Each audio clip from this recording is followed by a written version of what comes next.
My people are a military people, male and female.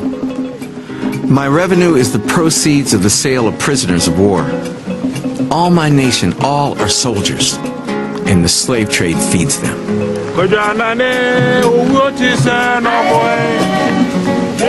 This is how a powerful West African ruler described his kingdom to a British soldier in the middle of the last century. It's no secret that European traders shipped roughly 11 million Africans to the New World from this very coast. There are two things that have always haunted me: the brutality of the European traders and the stories I've heard about Africans selling other Africans into slavery. I've come to Ghana, to the town of Elmina, to find out what really happened along this coast. This was the first European slave trading post in all of sub-Saharan Africa. Oh, it feels very Mediterranean here. You can certainly feel the influence of the Portuguese and the Spanish. 500 years ago, the Portuguese came here searching for gold, but they found a far more valuable commodity: human beings. They also found powerful kingdoms whose rulers were happy to trade. Elmina was already a thriving market town, but it grew dramatically with the slave trade. Dr. Akosua Purby teaches African history and is specialized in the slave trade.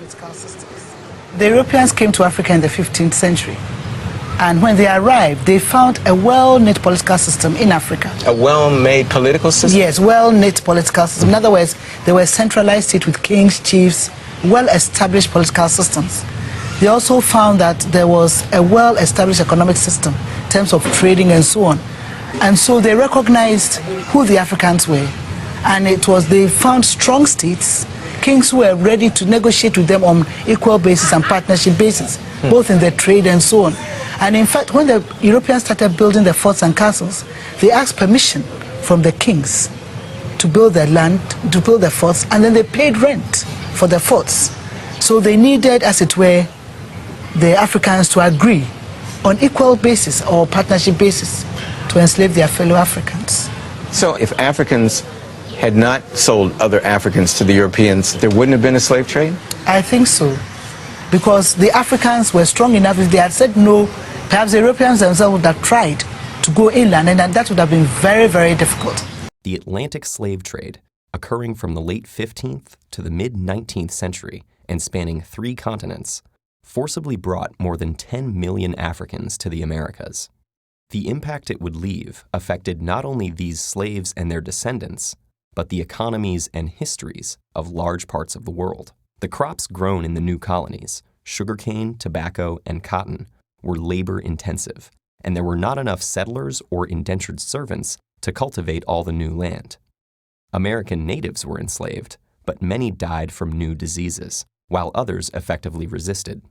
And so, to meet the massive demand for labor, the Europeans looked to Africa. But when white captains came offering manufactured goods, weapons, and rum for slaves, African kings and merchants had little reason to hesitate. They viewed the people they sold not as fellow Africans, but criminals, debtors, or prisoners of war from rival tribes. By selling them, kings enriched their own realms and strengthened them against neighboring enemies. African kingdoms prospered from the slave trade, but meeting the Europeans' massive demand created intense competition. Slavery replaced other criminal sentences, and capturing slaves became a motivation for war rather than its result. To defend themselves from slave raids, neighboring kingdoms needed European firearms, which they also bought with slaves. The slave trade had become an arms race, altering societies and economies across the continent.